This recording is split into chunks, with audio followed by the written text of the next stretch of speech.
A familiar face has said he's willing to put his Ironman streak on the line in order to play in the National Hockey League next season. Should our Penguins give him a call? We'll discuss right after this on this edition of the Locked On Penguins podcast. You're Locked On Penguins, your daily podcast on the Pittsburgh Penguins, part of the Locked On Podcast Network. Your team every day.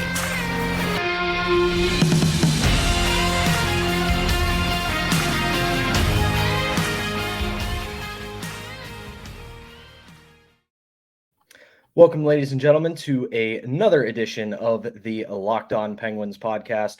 I am your host, Patrick Damp, and we thank you for making this your first watch or listen of the day. We are free and available everywhere you get your podcasts, as well as YouTube. And joining me today to talk about whether or not the Penguins should give three-time Stanley Cup champion Phil Kessel a call this offseason is the one, the only, you know him, you love him, Garrett Behanna from Pittsburgh. Dude, I'm excited to finally get on a podcast with you because not only are we friends and coworkers, but we talk like sun up to sundown every single day, and we've never been on a podcast together. So I'm really excited for this one. So what's going on, man? You know, I'm excited to be here. I thank you. Thank Hunter for having me on your guys' show. You know, like you said, it's been a long time since I don't know if we've ever interacted like this before, like you said. So we do text quite frequently. And I know the topics that we're going to talk about today are things that we'd be texting about anyway. So why not put them all together, put them into a podcast, and have some fun talking about Shooty Puck and the Pittsburgh Penguins. Always got to talk about the Shooty Puck. So said it there in the intro, teased a little bit towards it. Hunter and I kind of brought it up in an earlier episode a couple of weeks back when we were talking about free agency, PTOs, looking ahead to training camp. And somebody did ask us in a mailbag edition, should the Penguins think about bringing back three-time Stanley Cup champion, always got to put that respect on his name, three-time Stanley Cup champion Phil Kessel. And Hunter and I were kind of cold on it just because he's up there in age. He's not as effective as he once was. But I feel like this is more of a topic to talk about now, considering he has gone on record as saying his people have talked to NHL teams and said he's willing to put the Ironman streak on the line in order to be on an NHL roster next year. So, Garrett, your thoughts on maybe a Phil Kessel reunion? So we know, especially here in Pittsburgh, we know how important that Ironman streak was to Phil Kessel. He is the NHL's current Ironman, the only player in league history to play at least 1,000 games in a row. His current streak sits at 1,064 straight games played. It's hard because you and I, as fans, we have such a sentimental attachment to Phil Kessel for everything he did here in Pittsburgh. At 35, I think he's about to be 36 years old. I think this is a player that can contribute. Where would you put him, though? That's my biggest question. You mentioned that yourself and Hunter were kind of cold on the idea. When you gave me the topics for today's show, I was looking through them and thinking them. The first thing I thought was, where could he play? Because I don't know how much experience he has on his off wing. If we're talking about strictly left wing or right wing, Kessel has historically been a right wing player. You have Ricard Raquel, you have Brian Rust, boom, boom. That's really, if everyone's healthy, that's going to be your top six. Kessel is no stranger to playing on the third line. Maybe you move Achari. Achari has center and wing experience.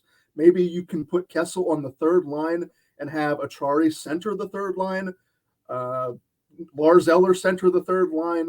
I don't know how excited we would be about Jeff Carter centering a third line again, but I think at 36, you're not going to see a 25, 30 goal scorer anymore.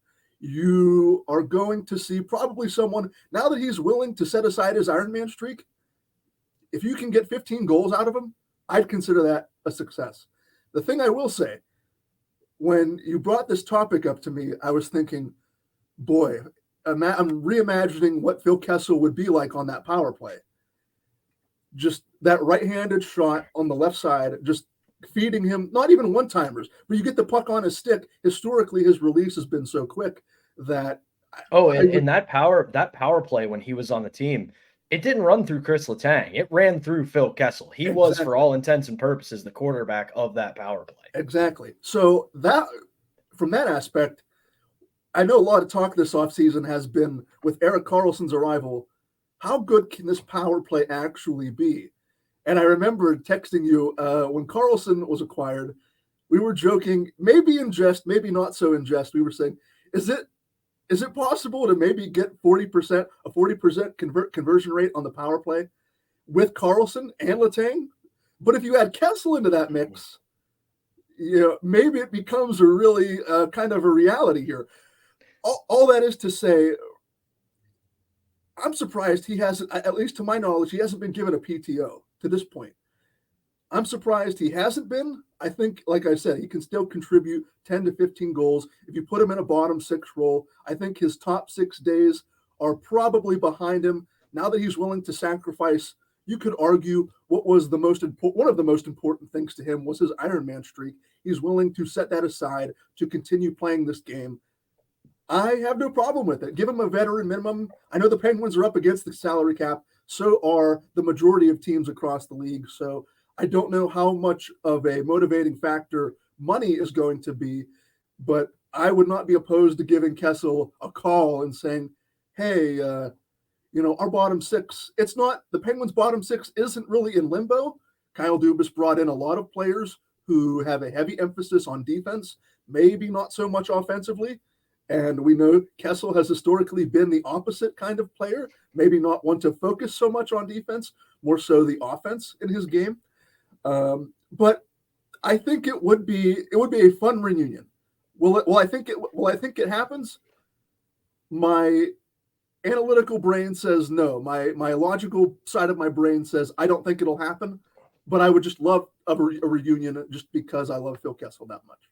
Yeah, that's pretty much where I am on this. The fan in me is like, absolutely get this 3-time Stanley Cup champion back in Pittsburgh, get our boy back in Pittsburgh, reunite him with his sister in Pittsburgh, and just let's relive the glory days, put him in a bottom 6 role, have him quarterback a second unit that would rival a lot of teams' first units, and just let's all hold hands and have a great Merry Christmas about it. But then the analytical side of my brain comes in, and guy's going to be 36. He's not going to play all 82 games. He has certainly lost a step.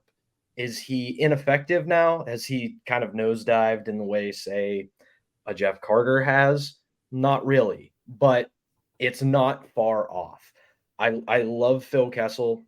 I think he is going to go down as maybe one of the best American hockey players in the history of USA hockey, just for the way that he was automatic to score you 25, 30, even more goals. And then postseason, either just at or just under a point per game. So tremendous consistency. And he was just such a perfect guy for the city of Pittsburgh, right? Because in no world did Phil Kessel look like an elite athlete. He looked like a guy you would see at the bar at Primanti Brothers during a Steeler game, and he's complaining about the offensive line. And he's having a couple of IC lights while doing it. But instead, he was this guy who would go out and have one of the most powerful wrist shots and snapshots in the National Hockey League. And as we saw, a genuine candidate for the Conn Smythe Trophy during that 2016 Stanley Cup run. So I would love to see it as a fan, as an analyst, and as someone trying to figure out how to make this Penguins team a contender once again. I don't think they need him, but if they can get him on a minimum, if it looks like he can contribute for 40, 50 games in the season, and then he can be playoff Phil Kessel, I think it could work, but I would say I lean like 65-35 no to yes. Yeah, that's a pretty good putting a number on it right there, 65-35, because I'm right there in that wheelhouse. Well, I'm looking back at his stats from last season with Vegas, 82 games played, regular season stats, that is, 14 goals, 22 assists, 36 points. So putting him in a bottom six role, I think you can get that kind of production from Kessel in the bottom six. But for all of the fun, and as I was thinking leading up to recording today, we have so much fun, like you were describing with Kessel. He is the person that you would want to sit down at Permani's with. I was thinking in my head, I want a hot dog eating contest between him and Joey Chestnut for ultimate hot dog eating supremacy. I know that the hot dog meme has kind of, some may say it's run its course from, his time up in Toronto through now, but, that's just the kind of aura that Kessel gives off, because you kind of brought it up yourself. You look at a guy like Phil Kessel and you wonder, how is this man playing at the National Hockey League level? And I'm not saying that in a disparaging way to knock on his conditioning or his physique, because he is certainly in a position that I will never, ever, ever be in. But compared to some of the freak athletes you see across professional sports, I think that's one of the reasons why, like you mentioned, so many people gravitate towards him, because he marches to the beat of his own drum.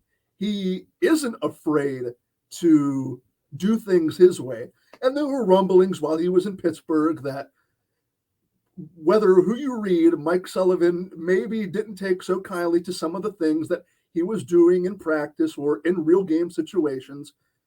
I think it's fair to say that you're not going to get a super hard back check from Phil Kessel. I think maybe he would agree with you on that.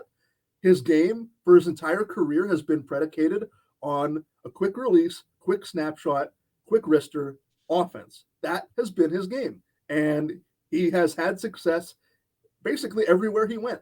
So, yeah, and I mean, we could sit here and wax poetic about Phil absolutely. Kessel for days at a time, but I think that's as good a place as any to wrap this one up. When we come back after this, we're going to kind of take a 1,000-foot look at the season in general, take a look at all the offseason moves and what our expectations are for this team moving forward. Today's episode is brought to you by AG1, the daily nutritional supplement that supports whole body health. I drink AG1 each day when I wake up as I'm making my morning coffee, because it really helps me cover a lot of those nutritional bases. And for me, it took the place of all those annoying daily multivitamins, the probiotics, and all those other supplements that were a pain to take every day. So now I just get it, all of that in just one drink every morning, each day. So if a comprehensive solution is what you need from your supplement routine, then try AG1 and get a free 1-year supply of vitamin D and 5 free AG1 travel packs with your first purchase. Go to drinkag1.com/NHL network. That's drinkag1.com/NHL network. Check it out.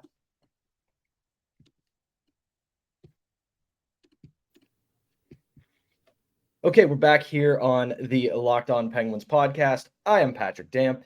That is Garrett Behanna from Pittsburgh. And we're going to talk about kind of just the season in general. As much fun as it was to wax poetic about Phil Kessel, we do have to look at the players and team that is here just a few days away from reporting training camp up in Cranberry. So it's about that time of year. So we obviously know the big headline move. Erik Karlsson trade, he comes in. He's now on the team. Tristan Jarry gets a big extension. Alex Nedeljkovic comes in as the likely backup. They trade for Riley Smith from the defending champion Vegas Golden Knights. A reimagined bottom six with a lot of guys like Lars Eller, Matt Nieto, Nola Chari, Rem Pitlick. Drew O'Connor gets a nice little extension. So as we've said on this podcast, and as a lot of people have said in general, this has been a nice little offseason for Kyle Dubas. And I've said it on this podcast a lot. he did something that you really don't see in the modern NHL is he took the mistakes of his predecessor and wiped them out mostly in whole without going into any kind of retooling or rebuild. He just did it in basically one or two fell swoops. So I look at this roster and think this is a playoff team. They are going to make the playoffs. Garrett, you look at this roster. What's your thought? Playoffs, cup run, other etc. What do you got? I look at this roster with the players we have on it, and I think this should be a playoff team. Last year's team, for all of its flaws, and there were many, as you mentioned, should have been a playoff team. They were only 1 point away, really. If they beat Chicago, the last game of the season, we could be having a completely different conversation. This team, oh yeah, if they make the playoffs last year, not to get into the hypotheticals, I'll just say this and we'll keep it moving. They make the playoffs last year. Ron Hextall and Brian Burke are still here. Yes, that much I absolutely agree with you. So it was at the time it was a blessing in disguise considering all that has transpired up to this point. This team with Erik Karlsson, I get so giddy just thinking about the possibilities. It's video game stuff, man. Exactly. As you were mentioning right there, you were mentioning all of the moves that Kyle Dubas made to basically wipe clean almost the entirety of the Ron Hextall era, which is something you only do in NHL video games. Very rarely can a real person like a Kyle Dubas in real life go to other teams, general managers across the league, and facilitate these kinds of moves. So forgive me. I will keep saying it until the end of time, regardless of what happens with this team over the next 4 to 5 years. Kyle Dubas did the Twitter meme. He traded all of our bad players for San Jose's good player. And with that alone, it's time to erect a statue outside of PPG for Kyle Dubas. Look, I've said on my podcast and I've said in writing, whatever happens for the remainder of this core, however much longer they play together, everything that they accomplish is a cherry on top of the icing on top of the chocolate cake because their legacies are already cemented. But you look at this roster as it's currently constructed. I was trying to get a gauge on some over-under projections before heading into this conversation. The Penguins' over-under point total has been set, depending on which sports book you go to, has been set at 96.5. I think that they can well surpass 96, 97, 98 points. You look at the 100-point mark and you think of it as a solid barometer for regular season and postseason success, depending on who you ask. My biggest concern is Crosby, Malkin, and Letang, and Karlsson, everybody on this roster, is a year older. The seasons that they had last season, given all that they had to go through with Ron Hextall's ineptitude, were in large part a massive success. Crosby and Malkin were not out for extended periods of time with injury. They both played 82 games, incredibly. But we do know, obviously, the older you get, the harder it is for your body to keep up. Everyone always says it's a young man's game. And the harder it is, the older you get, the harder it will be for you to recover on 1 day's rest, 2 days rest. Now, I'm not taking anything away from the Sidney Crosby, Evgeny Malkin, and how they train their training regimen, because these guys are competitive, athletic freaks still at 36, 37 years old. So we've said it 1,000 times over the last 20 years. The Penguins go as far as Crosby and Malkin and Letang will take them. Even with the addition of a 100-point defenseman in Erik Karlsson, this is still Sidney Crosby's team to captain. Speaking of Erik Karlsson, this conversation has me thinking, what kind of player, I mean, we know what kind of player we're getting out of Erik Karlsson, but I think it's okay to say that I don't think we're going to see another 100-point performance out of Erik Karlsson. No, I, we've talked about it on this show. I don't think we will, just because the aging curve, and just he's going to get a little bit less ice time in Pittsburgh, depending on health of the roster. But also, he doesn't need to do that this year because he's not the only offensive output. He was pretty much all of San Jose's offense last season, and he won't have to shoulder that kind of load this year. He will be a very effective player, given he will have more options when it comes to puck distribution and people who can get him the puck and just the talent around him. But it sounds funny to say, but like, he doesn't have to be the Norris defenseman to be great this year. He had to be a Norris winning defenseman to be great last year, given the team he was on. and one of the things that I'm excited about with the Erik Karlsson acquisition is how this, assuming Letang stays with Crosby, let's say Erik Karlsson is matched up with Evgeny Malkin. And I'm not sure if this is a topic that you and Hunter have discussed, but it's something that's been floating around in my mind. For his entire career, Evgeny Malkin, you could argue, has played second fiddle to Sidney Crosby. Sidney Crosby has been given Jake Gensel and Ricard Raquel or Brian Rust as line mates. And he's also spent a large part of the ice time with Chris Letang. You have two generational defensemen now who you could argue Karlsson could be the team's number one defenseman. If that's the case, you put Karlsson with Crosby to facilitate a transition game into the offensive zone, and you just put Chris Letang right there with Evgeny Malkin. I think this is only going to be a net positive for just about everybody on this team. But Evgeny Malkin, I am so excited to see if Evgeny Malkin can produce even more offense than we're accustomed to. And I know that will be hard given that you look at their ages, 36, 37 years old. You're not accustomed to seeing these players at these ages produce elite offensive numbers.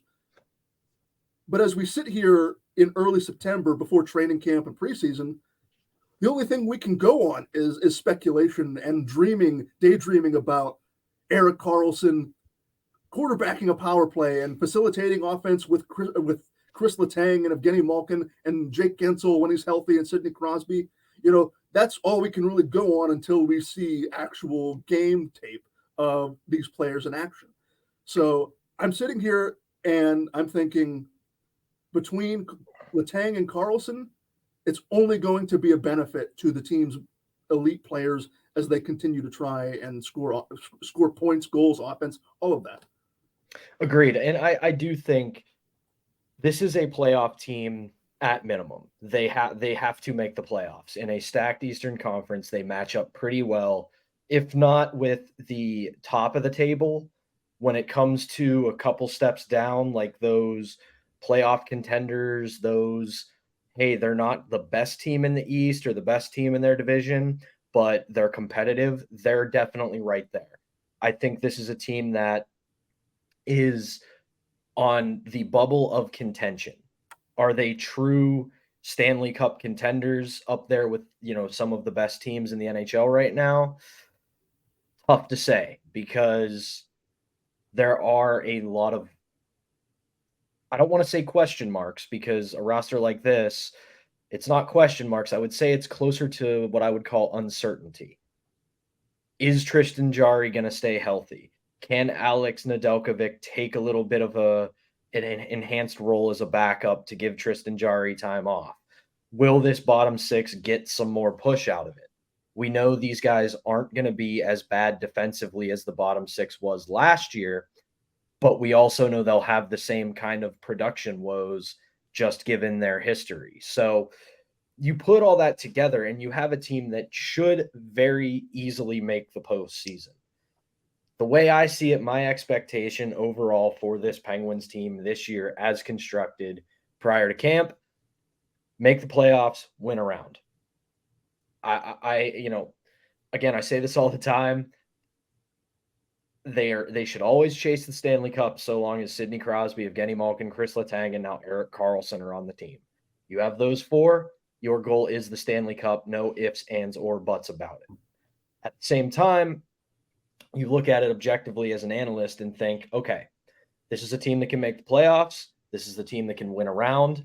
And to me, I've said this for years, getting out of the first round is the hardest thing to do in the Stanley Cup playoffs because half of the teams that are in the first round have been playing playoff hockey for the better part of a month.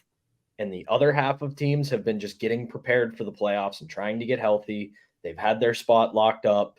They're looking towards cup contention. And those teams that have been playing playoff hockey for a month are willing to punch you literally and figuratively in the mouth. So that's my expectation for this team. Make the playoffs, win a round. We'll go from there. Yeah, I couldn't have said it better myself. I think for all of the postseason woes the Penguins have had the last, going back 5 seasons now, getting out of the first round, making the postseason, I think sometimes we take it for granted because we sure did. We have been spoiled for almost 20 years at this point. Well, actually, if you want to go back even further, we've been spoiled for the better part of 30 plus years. Yeah. But besides that, we have been spoiled and we have been accustomed to the Penguins being dominant and turning on their jets when it mattered most. Like you say, I have a hard time finding it in myself to say that this team will win another Stanley Cup. As a fan of this team, watching night in and night out, I still want nothing more than to see Sidney Crosby lift another Stanley Cup. Will I think that actually comes to fruition? I don't. But as you mentioned, the goal should be getting out of the first round, winning a round. If you can do that this season, I consider that the greatest success of all. Tristan Jarry, show me that you can be the guy to maybe not lead the Penguins to the promised land, because you and I both know Facebook commenters would have a field day the first time Tristan Jarry screws up, and he has screwed up in the past, and he will admit that to you. But I think we need to temper those expectations. It's no longer Stanley Cup or bust to cement a legacy. Those legacies were cemented 7 years ago.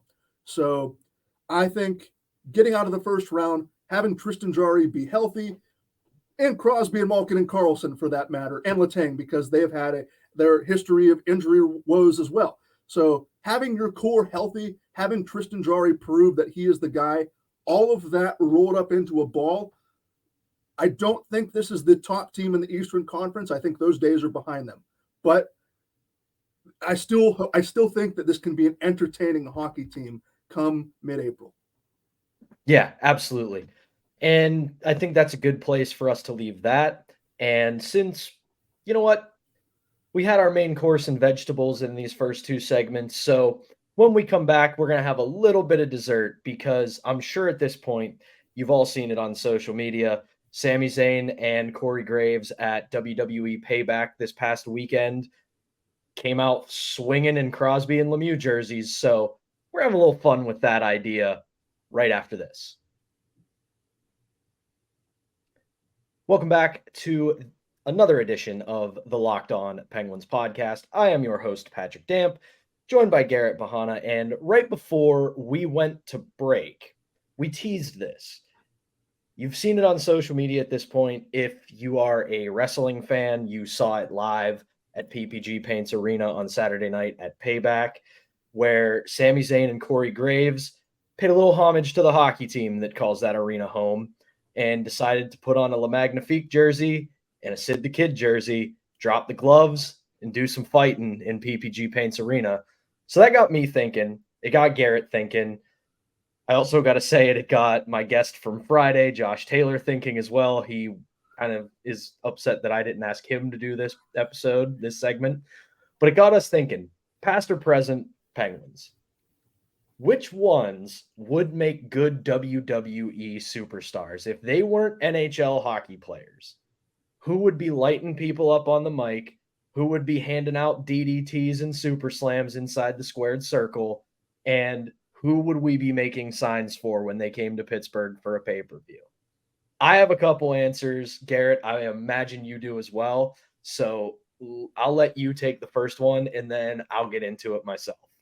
I have two. The first player was not here for a long time. He was here for, I think, a season and a half, if that. The 31st overall selection by the Edmonton Oilers in the 1995 draft, Georges Laraque. Oh, that's a great answer. So when you posed me this question over text message a couple of days ago, this was the first person. And you could argue, you could maybe say that's a really obscure answer, something that I was not anticipating. Georges Laraque is 6'3". Now, this is according to Wikipedia, so take it with a grain of salt. Georges Laraque is his listed weight and height when he was playing 6'3", 243 pounds. I've seen some places on the internet list Laraque of upwards of 260, 270. So there's a bit of a difference there, but from a sheer size and stature point, 6'3", 250, that's like, boom. That's the if I'm building a John Cena from scratch, that's what I want. I want that kind of girth. I want that beef. I want some big beefy. I'll keep this PG. I want some big beefy dude just ready to light up whatever. So I think on this show we can say the Big E thing. Big meaty man bumping meat. Exactly. Big meaty man bumping meat. That is exactly what I want if I'm building a prototypical wrestler. So that is and you, given those specs, you can see that is like a great announcer thing as he's coming to the ring. From Montreal, Canada, weighing 243 pounds, standing 6'3", Georges Laraque. We could give him, perfect. That's perfect. You could give him a nickname like, I don't know, the French Freak, Georges Laraque, and have some fun with that. So, go ahead. I like that answer. And here's one I was thinking of, and it's a franchise great, and I think he would be a great heel because he kind of was a great heel in his playing days. And that's goaltender Tom Barrasso. Because as we know, he was at the time one of the best goalies in the National Hockey League. He was, for that era, almost like Roman Reigns. He was almost the tribal chief. He was undisputed. But man, Hockey Reference has him 6'3", 210. So that's a big man. That's another big burly beefy man. And this is a dude who just did not care. He was, for a lack of a better way to describe it, the less fun Phil Kessel. Wanted nothing to do with anything that didn't have to do with hockey. Yeah. He was there to play goal, stop pucks, win. That was it. He didn't want to go do promo. He didn't want to do media. He didn't want to do commercials. He just wanted to stop the puck, and that was it. And he wanted you to get out of his face. Can you imagine that guy as a heel? Just coming out with a microphone, saying very little and getting booed to high heavens. And then chances are he wins the match and everybody just starts booing. This has been a reputation that he built for himself. I don't know Barrasso personally, so I'm not going to sit here and denounce his character.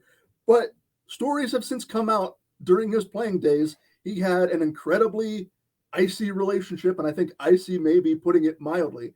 He had an icy relationship with a lot of the media members here in Pittsburgh. I'm sure it was the same wherever else he played. But like you mentioned, his goal, he was singular focused on one goal, and that was playing goal. I think that is a perfect motivation if you're trying to play the heel character. You want to win. Your job is to win. And you could say maybe Barrasso will lie, cheat, and steal a little bit. But as a heel wrestler, that like your goal, I mean, even if you're a babyface, Your goal should be to win the match at any cost. And I think Barrasso would be that kind of person who, given his icy reputation, he's not going to say a lot, but his actions are going to be louder than his words. He doesn't have to be The Rock and cut this great promo that you remember him 20 years down the line for. He's there to do business, and he's there to win. He's there to make money. Sometimes those are the best heels that you can get in pro wrestling. For sure. So now I got to know, who's number 2 for you? Who else you got? But number 2, I was racking my brain. I'm curious to see if it's the same one, because you and I have a very similar thought process. So I want to hear this. I think it's 4 words. Evgeny Malkin heel turn. That wasn't what I was going for, but I can see it. Evgeny, I mean, so I will say, as I am a wrestling fan, going back to I wasn't born in the 80s and 90s, but I know a thing or two about 80s and 90s wrestling. And the common trope was, it was the Russian heel or the foreign heel against Mr. America Hulk Hogan. That sort of thing. Yeah, dude, he would have been in this alternate timeline. That would have absolutely been him. He would have made gazillion dollars alongside Hulk Hogan.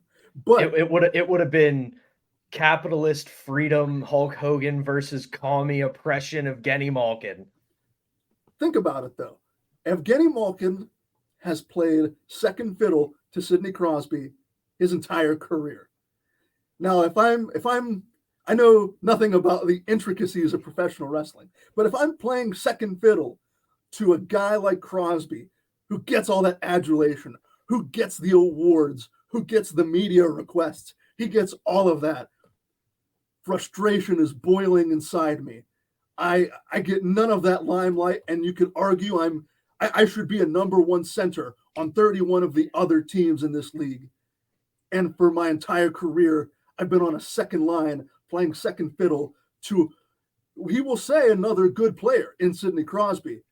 But that frustration will get to me. It will boil over, and I will say, I've had enough.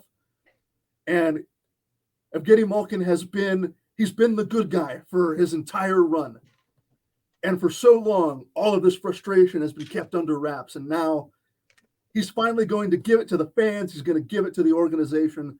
And he's going to say, this is my time to shine. This is my show.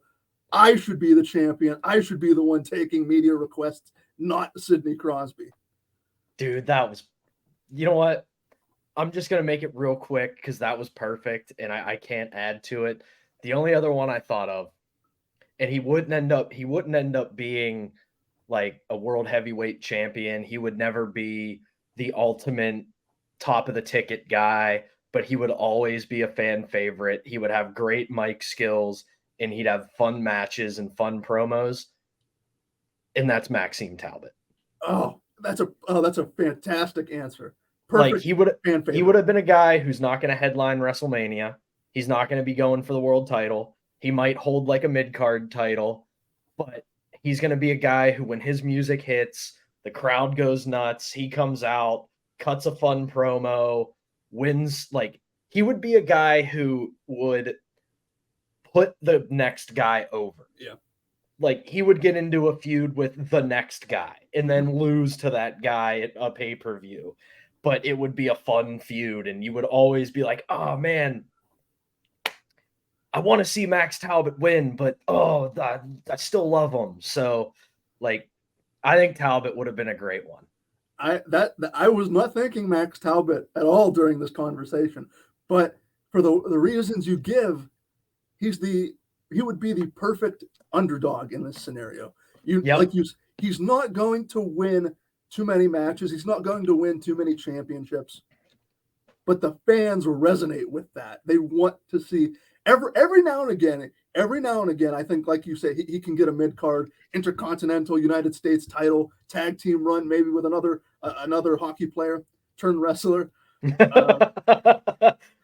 But I think Max Talbot would be, yes, the preeminent, just good overall, good baby face that you love to cheer and you want to see succeed. So I'll give you that one. Max Talbot would be a tremendous wrestler.